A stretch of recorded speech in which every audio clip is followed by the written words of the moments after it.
fix the hair. The hair is beautiful. Is your beard ever going to catch up to your hair? It's getting a little long, so we gotta cut it soon. You guys, I cannot believe I get to say this right now. Please welcome the legend, Mr. Mike Portnoy. Oh, Thank you, bro. Good to be here. Thank you so much for taking the time to chat with me a little bit today. Holy crap. I'm so nervous. Man, my pleasure. I'm glad we hooked up, man. Been watching your stuff for years, man. What? Yeah. I think the first time I heard you was on Devin's album, and I remember being blown away by your blast beats and stuff like that on Devin's album.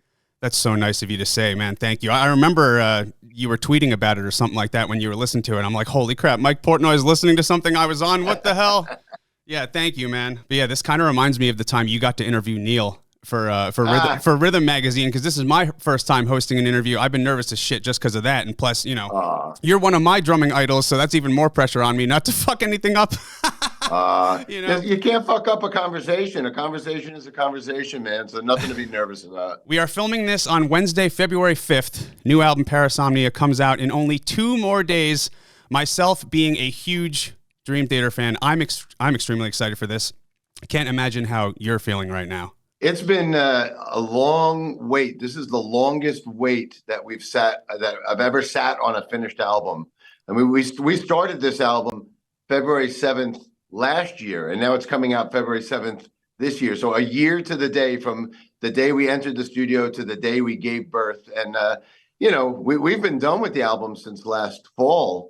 But for some reason, we had to sit and wait because that's the way the calendar worked for the label. And, you know, they had us slotted in a certain time period for the year. So, yeah, it's been a long, long wait. But finally, we're giving birth, and finally, the world will finally be able to share it with us. I'm so excited. I remember you saying on Drumeo that you had many dreams about coming back to Dream Theater over the years, that you were just so excited to play that first live show with them again. So I got to ask, how was that first live show back? Did you have those goosebumps? Was it like pure relief? Like, oh, I've been missing this. It was such an array of emotions. I mean, there was the excitement and the energy and, you know, the adrenaline, but there was also a lot of nerves, to be honest. I'll be honest with you. I never get nervous before shows, but that particular one was really scary. I mean, first of all, we're playing the O2 Arena.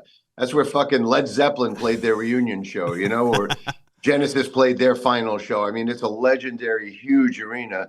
So yeah, that in itself was terrifying. But also the first night on any normal tour, the first show is always nerve-wracking. But this had so much emotional weight to it. It was the first time we were playing together in, I don't know, 13, 14 years, whatever the timeline was. And it was scary as shit. I have to be honest. It was nerve-wracking. Were you scared that you were going to play some things like a little too fast, or because I've done that before? Oh yeah, absolutely. Well, you know, not to dive right into like the click topic and drumming stuff, but yeah, I don't use a click live. The only time I ever used a click live was when I toured with Avenged Sevenfold, and it's definitely an adjustment. I remember with Avenged, there were times like waiting for the click, you know, the click to start before a song. In my head, okay, it's like Here Comes Almost Easy or Backcountry or whatever. And in my head, I'm thinking, okay, like that's what's going in my head. And the click comes on, and it's like, and I'm like, no way, that can't be real. But that's what your adrenaline really does. So yeah, you know, playing without a click like I do with Dream Theater and all my other bands, you got to be careful of the adrenaline taking over sometimes and taking off. And there are moments, I listened back to some of of that show, and there's moments like As I Am or Panic Attack or wherever, where it was flying on the edge. But I mean, I won't apologize for that. I think it's all part of the live charm and being a real live band. I think it's okay to have that push and pull. Absolutely. That's all part of the live feel, right? Yeah, absolutely. So for the writing process for the new album, how'd that go for you guys? Did that kind of feel like just like old times, or were there some things that were done a little bit differently compared to, let's say, like Black Clouds or the older stuff? Nothing about it was different from the past. I mean, of course, we changed, and the chemistry between us as now older people and having had that time away from each other, that kind of chemistry was slightly different. Our personalities were slightly different from when we left off, but the process itself, the process was exactly the same as it was from the Majesty demo in '85 all the way through Black Clouds and Silver Linings, 25 years later. The process was the way it always was. We just get together, we start with the music, throw ideas out on the floor, jam on the ideas, develop the ideas, arrange the ideas. And next thing you know, you have a song musically. The music always comes first with Dream Theater. And then usually once we wrote and arranged one or two songs musically, I would start tracking my drums right away because I wanted to tackle them while they were fresh. So it wasn't like we wrote 8 songs and then I tracked the 8 songs. We tracked my drums as we went, so the process and the inspiration was fresh. And then once we have drums, then everybody else will track, and then once everything is tracked, then months later we'll work on the vocal melodies, and that's when the lyrics are written and then the vocals are done. So that's the way the process was for every Dream Theater album in my era. I think they may have done it differently with Mangini. I'm not sure. I can't speak of that. But all of my albums, this was the process, and it was exactly the same. That's awesome. I was curious, when you guys do sit down to jam or write on something, does it ever start with like one thing in particular, like some kind of drum pattern or a riff, or is it different every time? All of the above. The reality is the majority of the stuff will stem from a guitar riff. I mean, just naturally by way of the instrument and also John's creativity. A lot of times that's a starting point, but the same could be said for a bass line or a keyboard part or even a drum part. So we could go through every song in the discography and they probably all stemmed from different ways and different sources each and every time.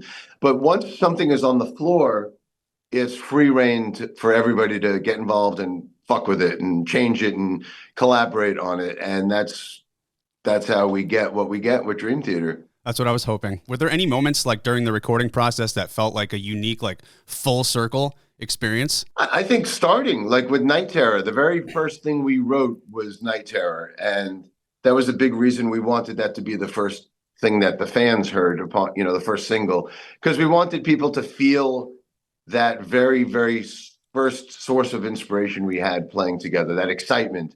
And I think when you listen to Night Terror, you could really hear the excitement and inspiration and us feeding off of each other, even like coming in with the power chords and then the big drum fills. The drum fills there at that intro are so familiar, I even had to for some of these songs on the new album, I actually had to reference old intro drum fills because, it's a big thing. I have them on As I Am, I have them on Nightmare to Remember. There's so many songs that have the big power chords and then drum fills. Yeah. So I had to reference some of the old ones to make sure I wasn't repeating like exact previous opening drum fills.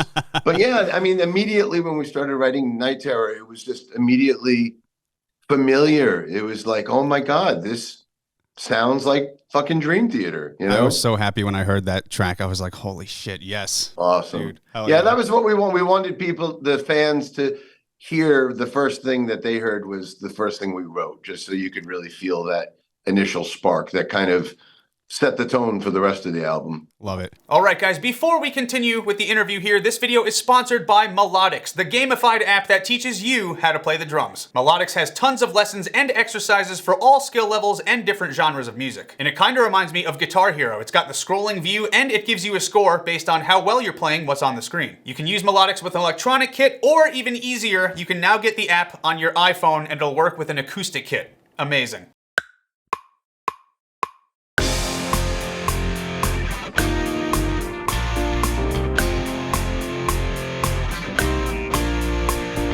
Ooh, 100% suck it. You get instant feedback on your playing. It'll even tell you if you're playing too fast or if you're dragging. But if something's a little too tricky for you, just enable practice mode and you can slow things down a bit. And guess what? If you don't even have a drum set, you can still use Melodics with a practice pad, so you can play on the go if you want. You'll stay motivated with daily warm-ups and rudiments, and there's also a bunch of popular songs on here that you can jam along to. We got Eye of the Tiger, there's Red Hot Chili Peppers. Definitely a fun way to learn the drums. And Melodics gave me this code just for you guys for 15% off. Link in the description, go check it out, and thank you so much, Melodics, for sponsoring this video.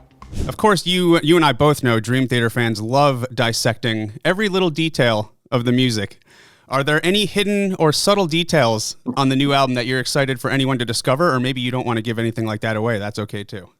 I won't give it away, but there are a lot because we at some point earlier in the process of this album, I suggested rather than just a collection of songs, like I wanted this to be something very special. We knew this album was going to come in with a lot of attention, and I wanted it to be more than just a bunch of songs and really feel like an album. So we had the idea of treating it conceptually, like a thematic concept album where the songs interweave and there's themes that overlap from song to song and, you know, foreshadow early on or reprise later on.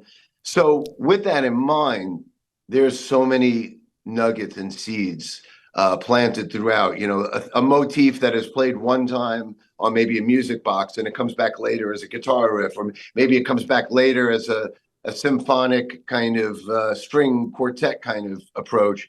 So once you get really familiar with the album and listen to it two, 3, 4, 10 times, you start to notice, oh shit, isn't that from you know, A Broken Man, or this theme in Dead Asleep? Oh wow, that turns up later in you know, the big epic at the end. So I'm not going to give it away, but there's plenty of nuggets planted all throughout the album for the fans to really discover upon multiple listens. But even like if you look at my lyrics from Midnight Messiah, there's a lot of callbacks in my lyrics referencing some of my previous lyrics. You know, I won't give them away, but they're pretty obvious. They pop out immediately. So there's certain song titles or certain lyrics from older songs that I brought back for Midnight Messiah, just because I love planting those kind of nuggets. You know, that kind of stuff is so much fun. Like if you look at the older Dream Theater albums, I always was like a nugget planter. I was always the one that, you know, I came up with the 12-step suite idea of interconnecting songs that would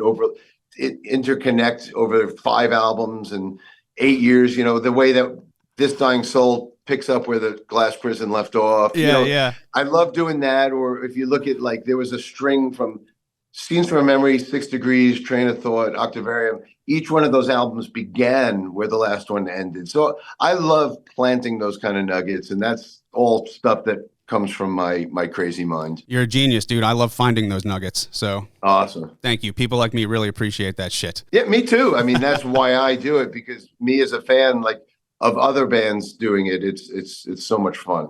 So let's talk about your new drum set for a second, or the new setup. First of all, fucking amazing. But I was curious, was there any specific influence behind the setup, or did you basically just want to do like another awesome variation of like a big setup that you usually do? Yeah, I mean, the inspiration came from a variation of any of my previous Dream Theater monsters.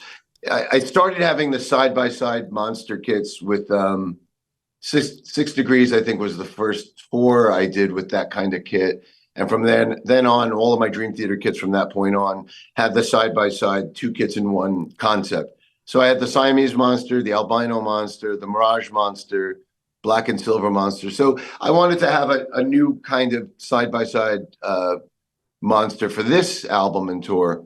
And in the studio, I used my Siamese monster from the Train of Thought tour and album.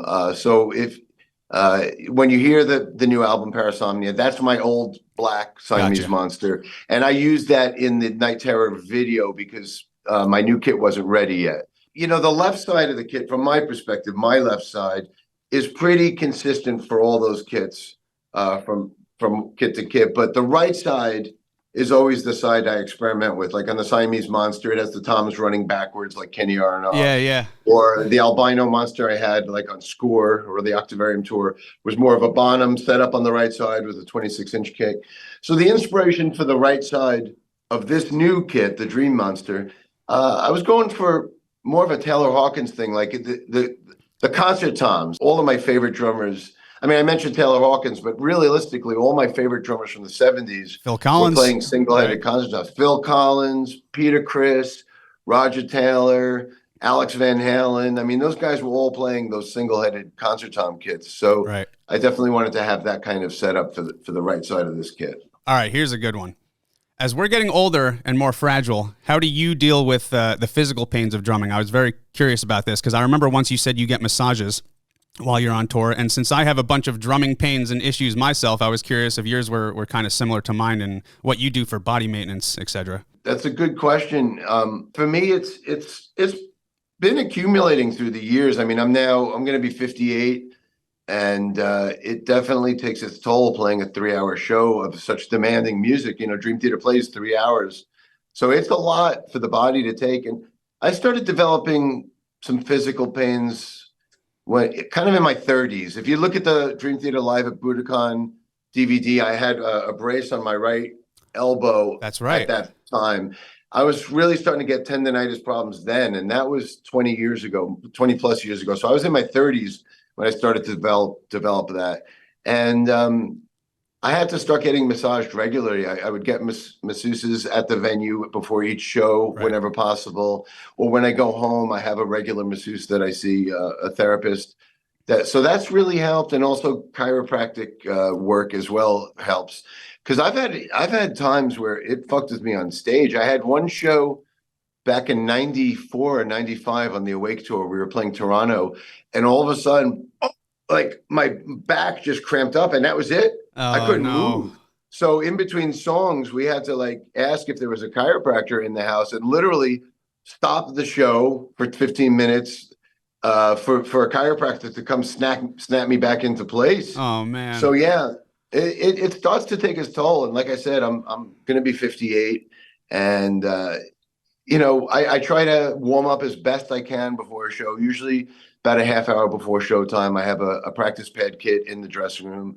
And I don't have any specific routines. I'm not like a rudiment type of player, but I'll just get singles and doubles going just to get the blood flowing, get the muscles kind of warmed up a little bit, and try to not go on stage cold if possible. Very nice. Yeah, I've pretty much been doing the same stuff. Definitely the massage, and yeah, my elbow, it's the ulnar nerve. I don't know if your ulnar nerve. I'm not even sure what it is. So I think you must know better than me. I'm not even sure what it is. Oh, okay. Well, no, I was just going to a whole bunch of physical therapists and doctors and trying to see what the hell was wrong with my wrist. It was probably just too many blast beats, you know. It's just repetitive motion. I bet. Well, look at what you're doing. You're doing like full-on blast beats, and your wrists. I mean, I see drummers today, and their wrists are, you know, everyone's doing that kind of the technique where you could do that. Yeah. It's hard to teach an old dog new tricks in this case. I'm an old guy. My wrists go like that. I can't go faster than that.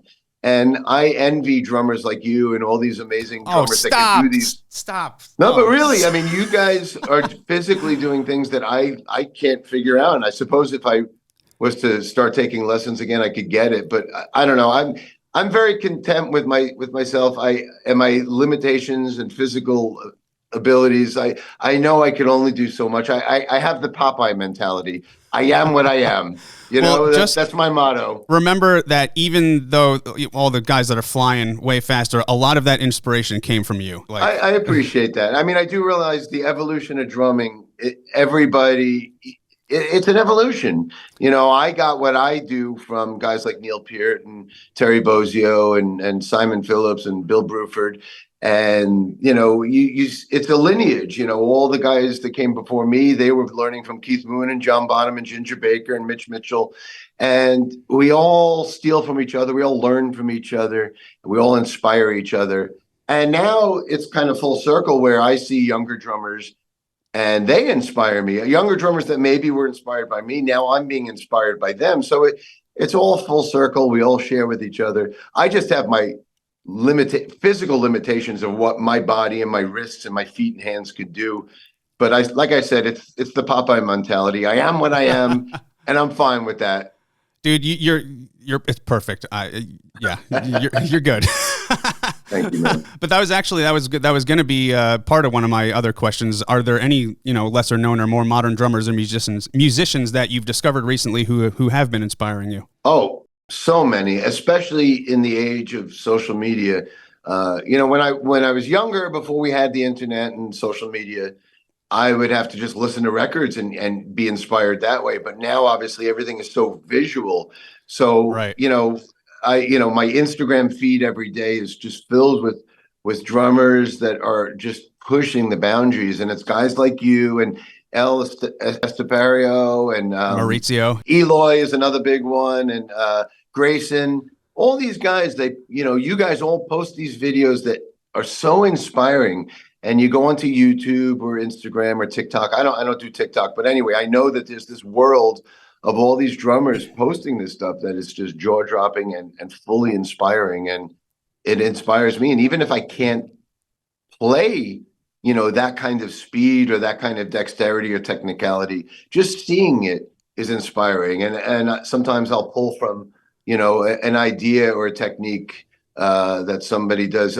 Eric and Prada, like I would watch him, and he does all these kind of crazy things and with weird sound sources and stuff like that. You know, that kind of then he does the backflip. Is great. Yeah, and does backflips. Well, then, speaking about the showmanship, then there's guys like Zoltan Chaney that I could just watch for days.